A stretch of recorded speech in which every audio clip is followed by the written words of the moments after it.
الرحمن الرحیم الحمدللہ رب العالمین۔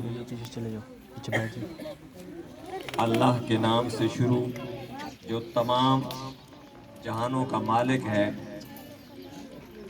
دیکھتی آنکھوں سنتے کانوں آپ کو ڈاکٹر محمد رمضان عاصم چیئرمین اقرا انٹرنیشنل اسلامک اسکول کا سلام پہنچے۔ تمام مہمان گرامی بالخصوص جناب اکثیر مغل صاحب اور ان کی پوری ٹیم، جناب محمد اکرم صاحب اور ان کی پوری ٹیم، اور جو میری مائیں بہنیں بیٹیاں اور بچے یہاں اس فنکشن کو چار چاند لگانے کے لیے تشریف لائے، میں ان تمام کا تہ دل سے مشکور ہوں کہ جو اپنے قیمتی وقت نکال کر یہاں تشریف لائے۔ جن بچوں کا ابھی نام پکارا جائے گا، بے شک وہ آج کے دن کے ہیرو ہیں اور آج کا دن ان کے نام ہے۔ ان کے لیے جو مہمانان گرامی، ان کے والدین یہاں تشریف لائے، ان کی حوصلہ افزائی کے لیے ان کا میں ایک دفعہ پھر شکر گزار ہوں۔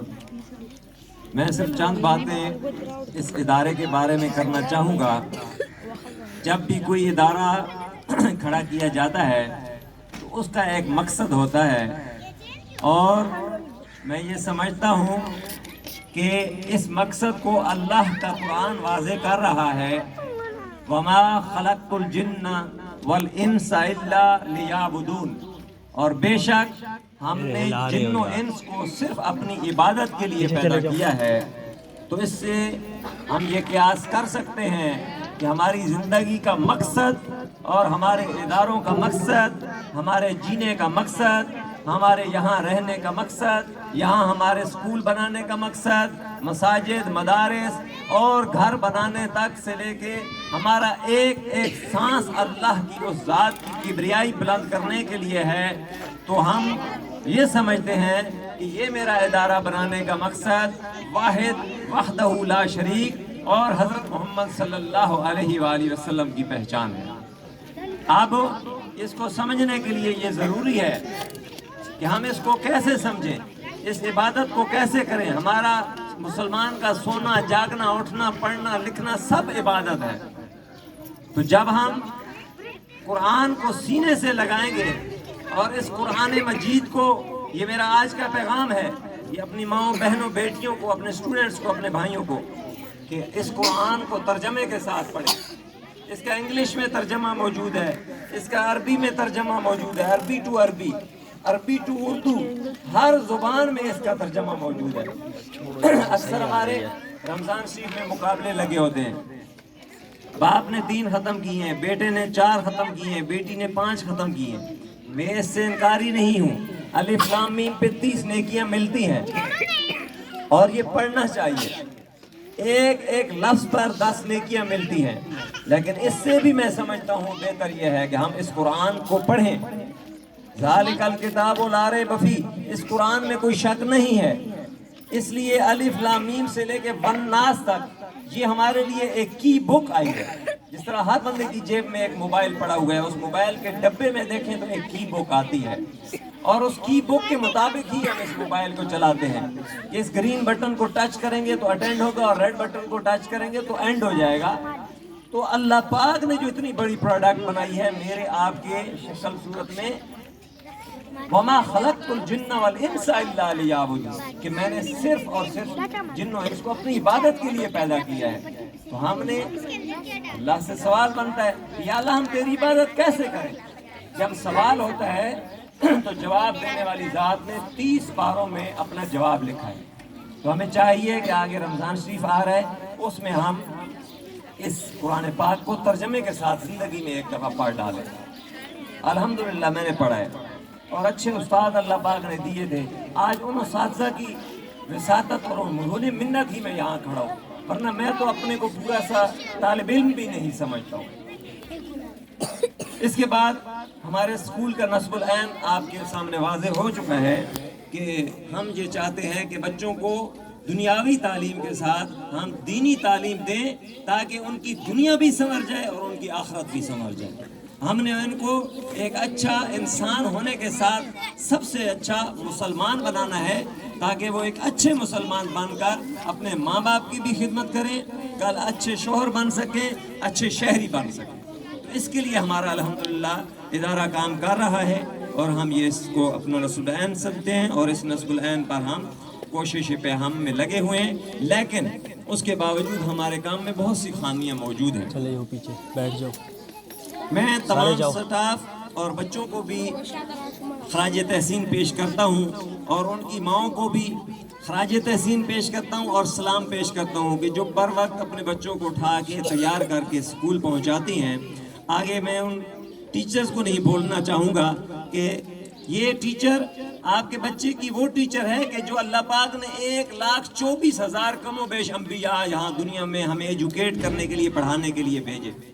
اس کے بعد یہ تعلیم تدریس والا کام یہ استاد کر رہے ہیں، یہ علماء کر رہے ہیں، یہ سب ایک چین ہے۔ میں یہ سمجھتا ہوں کہ اگر دین کے دائرے میں رہ کر ایک استاد یا استانی سکول پڑھا رہی ہے تو بعین ہی وہ وہی کام کر رہی ہے جو ایک عالم دین کر رہا ہے۔ میں اس کی دلیل آپ صلی اللہ علیہ وآلہ وسلم کی اسوہ حسنہ سے دینا چاہوں گا۔ آپ دوستوں میں سے اکثر نے تاریخ اسلام پڑھی ہوگی، میں نے بھی الحمدللہ تاریخ اسلام کی 9 جلدیں پڑھی تھیں۔ 1999 میں نے میٹرک کیا، اس وقت میں نے تاریخ اسلام الحمدللہ پڑھی تھی۔ اس کے بعد آپ جیسے اچھے استاد اللہ پاک نے دیے۔ غزوہ بدر ہے، حضرت محمد صلی اللہ علیہ وآلہ وسلم کی ایک طرف فوج ہے اور دوسری طرف مشرکین مکہ ہیں۔ مشرکین مکہ کو شکست فاش ہوتی ہے، اور آپ صلی اللہ علیہ وآلہ وسلم کے قید میں 70 قیدی آ جاتے ہیں۔ آپ سب بتائیں کہ ان 70 قیدیوں کو کس شرط پر رہا کیا گیا؟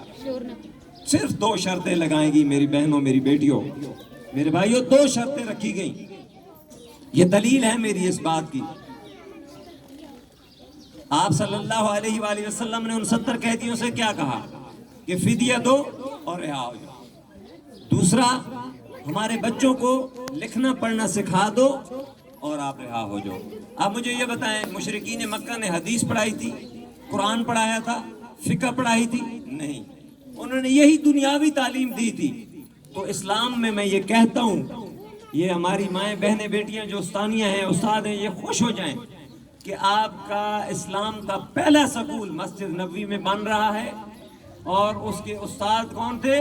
مشرکین مکہ، اور ان کا ہیڈ اور پرنسپل کون تھا، اور اس سکول کا آنر کون تھا؟ حضرت محمد مصطفیٰ صلی اللہ علیہ وآلہ وسلم۔ اگر اس کو اس نیت سے کریں گے تو انما الاعمال بالنیات، بے شک عملوں کا دار و مدار نیتوں پر ہے۔ آپ کی نیت اگر خالص ہے تو رزق میرے خیال میں رب دینے والا ہے، نہ آپ مجھے رزق دینے والے ہیں، نہ میں آپ کو کچھ دے سکتا ہوں۔ تو رزق تو رب دے ہی دیتا ہے۔ وہ قلعے کی بھی مثال ایک ہے کہ کسی صحابی نے آ کے مسجد کے باہر قلعہ لگایا کہ کوئی نماز پڑھنے آئے گا گھوڑا باندھے گا۔ دوسرا ایک آپ جیسا نیک بندہ ہے، اس نے کہا یہاں سے کوئی رات کو آئے گا بزرگ اور وہ اس سے ٹھٹا کھا کے گر نہ جائے، اس کو ٹھوکر لگے گی گر جائے گا، تو دوسرے نے اسی قلعے کو اتار کے پھینک دیا۔ اب دونوں نبی کریم صلی اللہ علیہ وآلہ وسلم کے پاس تشریف لے گئے، دونوں نے اپنا موقف پیش کیا۔ آپ نے فرمایا آپ نے بھی اچھا کیا، آپ نے فرمایا تم نے بھی اچھا کیا۔ کیوں؟ کہ دونوں کی نیت خالص تھی۔ اس لیے نیت پہ بہت ساری چیزیں بتائی جا سکتی ہیں۔ اس لیے میرے بچوں، میرے بھائیوں، میری بہنوں، استاد کا احترام کریں۔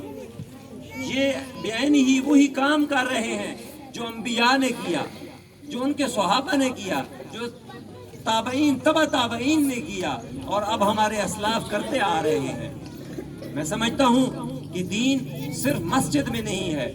میرا آج کا پیغام ہے کہ ہم یہ سمجھتے ہیں کہ ہم وہ اس 10 منٹ کے مسلمان ہیں کہ مسجد میں جاؤ، مسجد کے ایک کونے میں کھڑے ہو کے کہ نعوذ باللہ ایمان اور یہ اسلام کو ایک بت ہے، وہاں اس 2 فٹ کی جگہ پہ اس کی پوجا کرو، اور مسجد کے دروازے سے باہر وہی سکولوں میں فحاشیاں، وہی لڈی، وہی بھنگڑے، وہی ڈانس، وہی میوزک کی کلاسز، وہی ہمارے تھانوں میں، پارلیمنٹ میں، کچہریوں میں، دکانوں میں، بینکوں میں وہی سود۔ تو ہم کدھر جا رہے ہیں؟ ان درسگاہوں میں جب بچہ ہمارے پاس آتا ہے، ہم نے بڑے کھلے دل کے ساتھ ان کو بتانا ہے، اور ایک ایک بات بتانی ہے، ان کو ہر پہلو بتانا ہے کہ اسلام کا ہر پہلو ہی خالصتاً